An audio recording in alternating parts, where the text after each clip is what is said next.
नमस्ते बच्चों। पिछली वीडियो में मैंने आपसे फिल्म संपादन के बारे में कह रही थी, तो आगे आप देख लीजिए। फिल्म संपादन एक महत्वपूर्ण बात है। तो शूटिंग के पश्चात किए जाने वाले कार्यों में फिल्म संपादन का स्थान बढ़िया है। तो इसमें जो है दृश्य तथा ध्वनि का संपादन कर लेते हैं। तो विशेष दृश्य प्रभाव, विशेष ध्वनि प्रभाव, टाइटल्स ध्वनि, समायोजन संगीत आदि अधियोजित ड्रॉ या रिकॉर्ड किए जाते हैं। ये सब आप अंडरलाइन कर लीजिए और पढ़ लीजिए। आपके जो टेक्स्ट बुक पे पेज नंबर 95 में है ये। तो इस प्रकार जो फिल्म संपादन के अंतर्गत ये सब कुछ आते हैं, विशेष ध्वनि प्रभाव, टाइटल्स ध्वनि, समायोजन संगीत, इन सभी को रिकॉर्ड कर लिए जाते हैं। और आगे देखिए, ये पिक्चर नेगेटिव और पिक्चर पॉजिटिव के बारे में उसमें बताया गया है।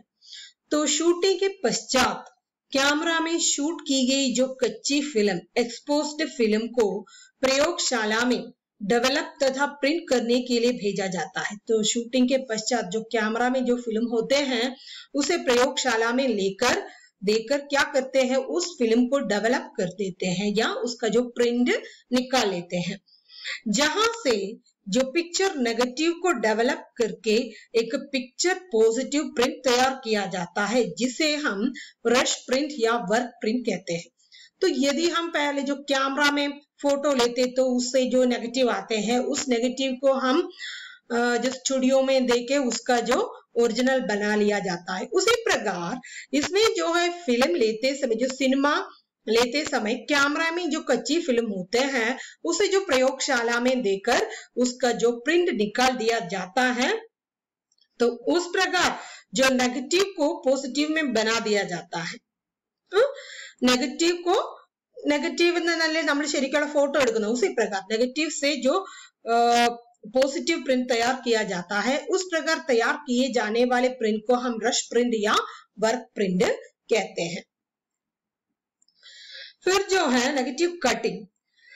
तो इस प्रिंट के एक और हर फुट पर छपे हुए नंबर नेगेटिव कटिंग के लिए उपयोगी होते हैं। हर एक नेगेटिव को कट करने के लिए उस पर एक नंबर दिए जाते हैं, उस नंबर के हिसाब से उसे कट करके दे देते हैं, 1 2 3 4 इस प्रकार। तो वही नेगेटिव कटिंग है। उसमें जो की नंबर होते हैं, हम जो क्या है कैमरा के जो रोल वॉश करने के लिए देते हैं, तब उस हर एक के लिए एक नंबर वगैरह होते हैं, उसी प्रकार ही इसमें भी होते हैं। तो नेगेटिव कटर प्रिंट में छपी हुई इन नंबरों की नेगेटिव के समांतर रखकर संपादित या रश प्रिंट के अनुसार नेगेटिव काटता है। तो इस नंबर के हिसाब से उसके जो रश प्रिंट काट लेते हैं। तो हर एक नेगेटिव के लिए एक नंबर होता है, उसे जो हम वॉश करके पॉजिटिव प्रिंट बना लेते हैं। फिर हर एक के साइड पे एक नंबर होते हैं, उसी के हिसाब से उसको कट कर लेते हैं। तो नेगेटिव कटिंग यानी कि नेगेटिव के साइड पे नंबर होते हैं, उसके हिसाब से उसे कट करके उसका जो पॉजिटिव लिए जाते हैं। तो आगे जो है फिल्म संपादन में फिर बहुत सारी बातों पर ध्यान रखना चाहिए, और वो बातें क्या क्या है, उन्हें फिल्म संपादन में और क्या क्या करना चाहिए। तो फिल्म संपादन सर्वप्रथम रश प्रिंट के दृश्य क्रमांक के अनुसार शॉट को अलग अलग छांटते हैं। दो फिल्म संपादन, फिल्म एडिट करते समय उस फिल्म संपादक को क्या क्या करना चाहिए, ഷോട്ട് को छानना चाहिए। ഓരോ ഷോട്ടിനെയും തരംതിരിക്കേണ്ടി വരുന്നു। എങ്ങനെ തരംതിരിക്കും? रश प्रिंट के दृश्य क्रमांक के अनुसार, हमने जो रश प्रिंट लिया ना उसके क्रमानुसार हर एक दृश्य को हमें क्या है छानकर रखना चाहिए। ഓരോ ദൃശ്യത്തിന് നമ്മൾ എടുത്തു വെച്ചിട്ടുള്ള പോസിറ്റീവ് പ്രിന്റിനെ അടിസ്ഥാനപ്പെടുത്തി അതിലുള്ള നമ്പറിനെ അടിസ്ഥാനപ്പെടുത്തി നമ്മൾ അത് കട്ട് ചെയ്ത് വെക്കുക, എന്നിട്ട് അതിനെ ഓർഡറിലാക്കും। ഓരോ ദൃശ്യം എപ്പോഴെപ്പോഴാണ് വരേണ്ടതെന്നുള്ളത് അനുസരിച്ച്। ഷോട്ട് को छानना है, फिर उसके पश्चात हर शॉट के आरंभ में लिए हुए क्लैप को 35 mm मैग्नेटिक टेप में उपस्थित क्लैप ध्वनि को समांतर रूप से मिलाकर संपूर्ण शॉट के दृश्य एवं ध्वनि का मिलान कर दिया जाता है। आगे जो है दृश्य एवं ध्वनि का मिलाव, हर एक शॉट के जो दृश्य एवं ध्वनि को मिलाव करना चाहिए। तो हर एक शॉट लेते समय एक क्लैप बोर्ड से आवाज लगा देते हैं, उसे भी रिकॉर्ड कर लेते हैं।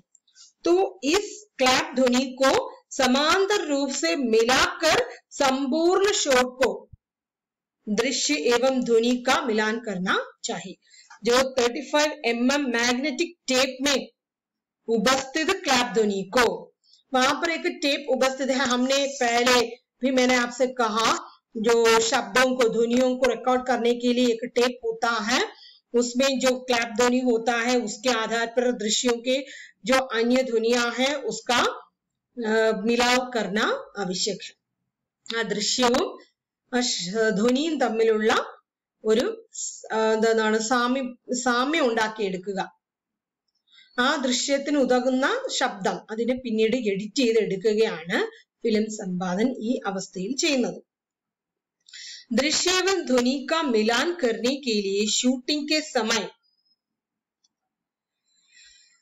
टेप पर रिकॉर्ड की गई सभी ध्वनियों को फिल्म की चौड़ाई के समान उसी चौड़ाई के टेप तथा गति में परिवर्तित किया जाता है। അപ്പോൾ ഷൂട്ടിംഗ് നടത്തുന്ന സമയത്ത് 4/1 ടേപ്പിൽ റെക്കോർഡ് ചെയ്തിരിക്കുന്ന എല്ലാ ധ്വനിയെയും സിനിമയുടെ നീളത്തിനനുസരിച്ച്, സിനിമ എത്രത്തോളം വലുതാണ് അതിനനുസരിച്ച്, അതിന്റെ ആ മൂവ്മെന്റ് ആ ഗതിക്ക് അനുസരിച്ച്, സിനിമ എത്രത്തോളം വലുതാണെന്നുള്ളതിനനുസരിച്ച് മാറ്റിയെടുക്കും।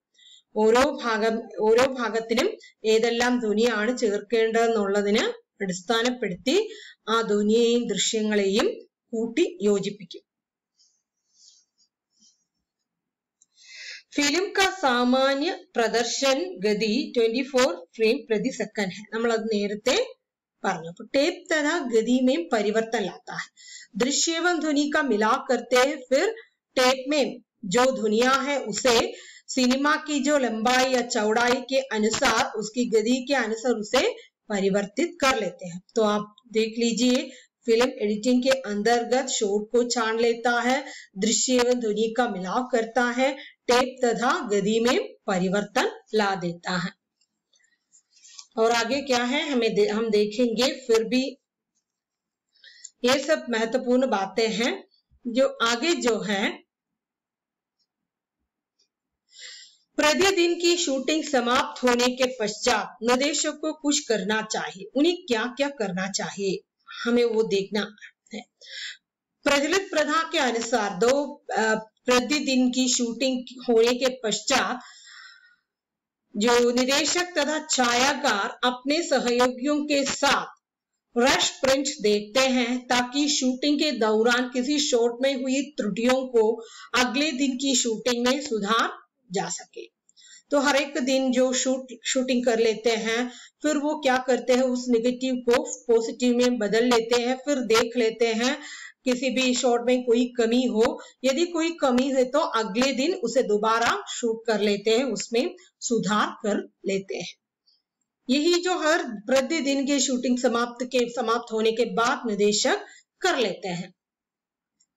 फिर जो है फिल्म संपादक को और कुछ काम करना पड़ता है। उन्हें क्या क्या करना पड़ता है इसे हमें देखना है। जो अपने कार्य के आरंभ में फिल्म संपादक सभी शॉट को दृश्य के अनुसार छांट कर अलग अलग रखता है।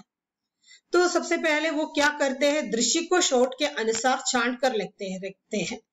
ഓരോ ഷോട്ടിനെയും ദൃശ്യത്തിന് അനുസരിച്ച് ഷോട്ടിനെ തരംതിരിച്ച് വെക്കും।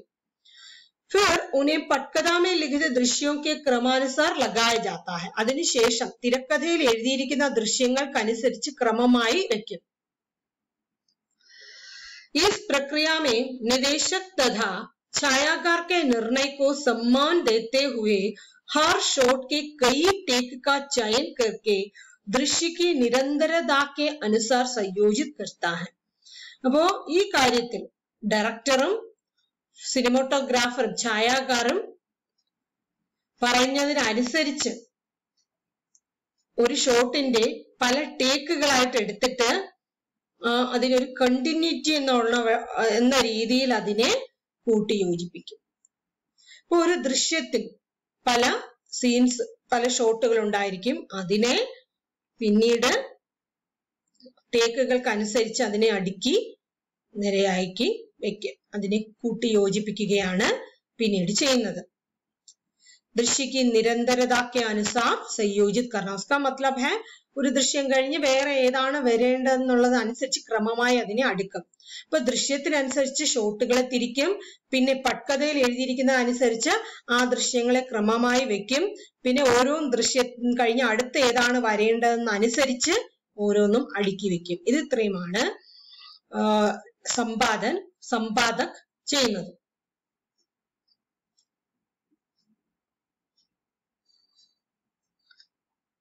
और आगे इस प्रकार दो दृश्यों का संपादन करते समय और कुछ चीजों पर ध्यान देना आवश्यक है. ഇങ്ങനെ ദൃശ്യങ്ങളെ എഡിറ്റ് ചെയ്യുന്ന സമയത്ത് മറ്റു ചില കാര്യങ്ങൾ ശ്രദ്ധിക്കേണ്ടത് ആവശ്യമുണ്ട്. എന്തൊക്കെയാണ് ആ കാര്യങ്ങൾ? दृश्य का संपादन करते समय पात्रों की अभिनय गुणवत्ता, ताल एवं लय, कैमरा के कोण एवं स्थिति, ध्वनि तथा छवि के बीच संबंध आदि पर ध्यान देना. तो सबसे पहले किस पर ध्यान देना? अभिनय गुणवत्तത, അഭിനയത്തിന്റെ ഗുണം എത്രത്തോളം ഉണ്ട്. താൾ ഏവം ലയ്, അതിന്റെ താളവും ലയവും. ക്യാമറ കെ കോൺ, ക്യാമറയുടെ ആംഗിൾ. ഏവം സ്ഥിതി, അത് എവിടെയാണ് വെച്ചിരിക്കുന്നത് എന്നുള്ളത്. ധ്വനി തഥാ ഛവി കെ ബീച്ച് സംബന്ധ്, ശബ്ദവും നിഴലും തമ്മിലുള്ള ബന്ധം. ഇതെല്ലാം ശ്രദ്ധിക്കേണ്ടതാണ്. फिर कार्य प्रिंट, वर्क प्रिंट पर कार्य करते समय, तो वर्क प्रिंट पर कार्य करते समय दृश्य में अधिक से अधिक प्रभाव उत्पन्न करने के लिए निदेशक एवं संपादक कुछ विशेष निर्णय के अनुसार दृश्य तथा ध्वनि में फेर बदल भी कर लेते हैं. दृश्य तथा ध्वनि में फेर बदल करना, ദൃശ്യവും ശബ്ദവും തമ്മിൽ ചിലപ്പോൾ മാറ്റം വരുത്തേണ്ടതായിട്ട് വരും. അത് ഏത് സന്ദർഭത്തിലാണ് മാറ്റം വരുത്തേണ്ടതായി വരുന്നത്? വർക്ക് പ്രിന്റില് ഒരു നമ്മള് ഷൂട്ടിംഗ് കഴിഞ്ഞ് ഒരു പ്രിന്റ് എടുത്ത് നമ്മൾ നോക്കുകയാണ്. അപ്പൊ അതിനനുസരിച്ച് ഡയറക്ടറും എഡിറ്ററും ചില തീരുമാനത്തിലെത്തും. ആ തീരുമാനത്തിനനുസരിച്ചാണ് ദൃശ്യവും ധ്വനിയും തമ്മിൽ മാറ്റുന്നത്. तो दृश्यों का संपादन करते समय अभिनय गुणवत्ता, ताल एवं लय, कैमरा के कोण एवं स्थिति, ध्वनि तथा छवि के बीच संबंध आदि पर ध्यान देना. दृश्य तथा ध्वनि में कभी कभी फेर बदल करना पड़ता है.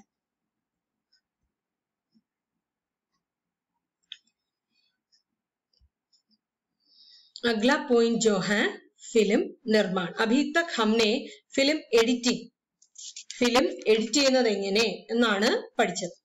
ആകെ हमें पढ़ना है फिल्म निर्माण, എങ്ങനെയാണ് സിനിമ പ്രൊഡ്യൂസ് ചെയ്യുന്നത് എന്നുള്ളതാണ്. तो फिल्म निर्माण की योजना बनाने के साथ सबसे पहला तथा प्रमुख कार्य होता है फिल्म की लागत तैयार करना. സിനിമ നിർമ്മിക്കാൻ പോകുന്ന ഒരാൾ ആദ്യം ചെയ്യേണ്ടത് എന്താണ്? फिल्म का लागत लगाना. लागत का मतलब क्या है? Expense, cost. എത്ര രൂപ ഈ സിനിമ എടുക്കുന്നതിന് ചെലവാകും എന്നാണ് ആദ്യം फिल्म निर्माण करते समय, इसकी योजना बनाते समय इस पर ध्यान देना आवश्यक है. और बहुत सारी बातों पर ध्यान देना है. वो बातें क्या क्या है हमें देखना है.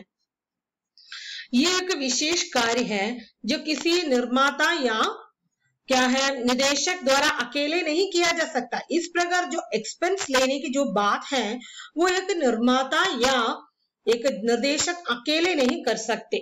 इसके लिए उन्हें क्या करना है? इस कार्य में फिल्म की कहानी के अधिकार खरीदने से लेकर, ഇതിന് ആദ്യം സിനിമയുടെ അവകാശം, കഥയുടെ അധികാരം വാങ്ങുന്നത് മുതൽ പട്കഥാ ലേഖൻ, സംഗീത്, कलाकार तथा अन्य सहयोगी तकनीशियन, शूटिंग तथा शूटिंग के पश्चात प्रयोग होने वाले साजे सामान तथा उपकरण को लेकर फिल्म का विज्ञान, प्रचार प्रसार तथा प्रदर्शन तक के सारे व्ययों का आकलन किया जाता है. ഇതില് എന്തൊക്കെയാണ് വരുന്നതെന്നുള്ളതാണ്. സിനിമയുടെ കഥ വാങ്ങിക്കുന്നത്, തിരക്കഥ എഴുതുന്നത്, സംഗീതം, അതിലെ അഭിനേതാക്കൾ, അതിലെ ടെക്നീഷ്യൻ, എല്ലാവരും ഇതിൽ വരുന്നതാണ്. അഗ്ലേ വീഡിയോ കെ സാത്ത് ഫിർ മിലേംഗെ.